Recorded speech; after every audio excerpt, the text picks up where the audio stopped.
தம்பி கீழே இறங்கு, தம்பி கீழே இறங்குப்பா ப்ளீஸ். கீழே நீ இறங்கினாதான் புத்தம் கொடுப்பேன்.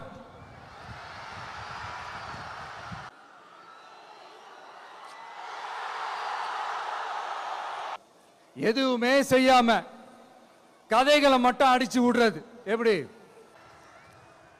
இங்க என்ன கவர்மெண்ட் நடத்துறாங்களா இல்ல கண்காட்சி நடத்துறாங்களா?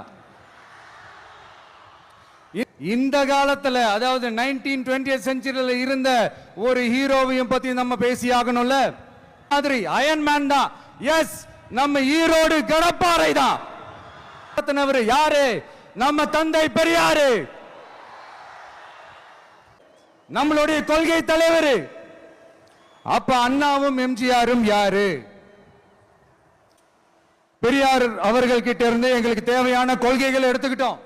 அவரை ஃபாலோ பண்ற, அவரை வழிகாட்டி ஏத்துக்கிட்ட அண்ணா அவர்கள் கிட்ட இருந்தோம், எம்ஜிஆர் அவர்கள் கிட்ட இருந்தோம் தேர்தல் அணுகுமுறையை எடுத்துக்கிட்டோம். அண்ணாவும் எம்ஜிஆரும் தமிழ்நாட்டோட சொத்து. அவங்கள பயன்படுத்துறத பத்தி யாரும் இங்க கம்ப்ளைண்ட்லாம் பண்ண முடியாது. அண்ணா எங்களோடது, எம்ஜிஆர் என்னோடது, எங்களோடது, நீங்களா எடுத்துக்க கூடாது அப்படிலாம் யாரும் இங்க அழுதுட்டு இருக்க முடியாது. சொல்லிவிட்டேன்.